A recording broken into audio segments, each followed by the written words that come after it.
A pregnant policewoman has been shot dead by Taliban militants in front of her husband and children in a door-to-door execution, witnesses have said.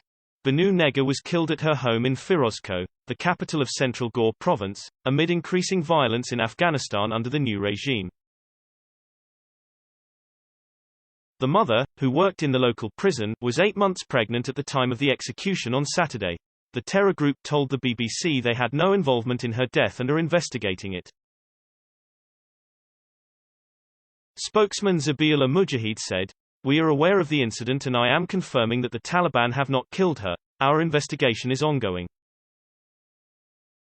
He added the Taliban has announced an amnesty for people who worked for the former administration. Mujahid said her death was caused by personal enmity or something else. 3 gunmen arrived at the house and searched it before tying members of the family up and carrying out the killing. Pictures have circulated online showing blood-spattered walls in the house and her disfigured corpse. The Taliban have been trying to project a more tolerant and moderate image of themselves since seizing power. But a number of incidents of horrific violence have been reported in Afghanistan under the repressive regime. Fighters have been seen going door-to-door hunting former members of the Afghan security forces and Western allies. Earlier this week, a top Afghan female cop went on the run after suffering a brutal beating from the Taliban. Gulafroz Ebteka, believed to be 34, was a deputy head of criminal investigations in Afghanistan's Interior Ministry and is seen as a role model for Afghan women with a notable media presence. She was singled out by the Taliban as a target at the gates outside Hamid Karzai International Airport in Kabul, where she spent 5 nights attempting to secure a place on an evacuation flight. She said, "I sent messages to the embassies of many countries to save myself and my family, but all to no avail. It comes after the Taliban attacked Afghan women protesters demanding equal rights as they fired shots into the air and let off tear gas during a peaceful march yesterday." The Women's March, the second in as many days in the capital, began with demonstrators laying a wreath outside Afghanistan's defense ministry to honor soldiers who have died fighting the extremist group, before moving on to the presidential palace.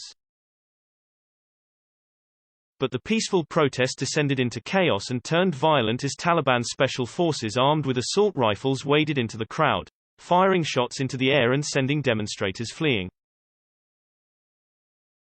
Witnesses said Taliban forces also used tear gas to stop the protest, with women seen coughing and clutching their throats in videos shared widely across social media. One prominent protester, 20-year-old Maryam Naibi, said of the campaign in the wake of the Taliban seizing power, "We are here to gain human rights in Afghanistan. I love my country. I will always be here." When the Taliban first gained hold of the country some 2 decades ago, women and girls were mostly denied education and employment. Burqas became mandatory in public, women could not leave home without a male companion, and street protests were unthinkable. While the group has promised a more inclusive government, many women in the country remain skeptical. As the protesters' shouts grew louder, several Taliban officials waded into the crowd to ask what they wanted to say. Flanked by fellow demonstrators, Sudaba Kabiri, a 24-year-old university student, told her Taliban interlocutor that Islam's prophet gave women rights, and they wanted theirs. The Taliban official promised women would be given their rights, but the women, all in their early 20s, were skeptical. Taliban fighters quickly captured most of Afghanistan last month and celebrated the departure of the last U.S. forces after 20 years of war.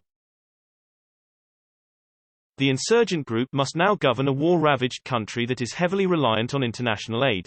The Taliban have promised an inclusive government and a more moderate form of Islamic rule than when they last ruled the country from 1996 to 2001.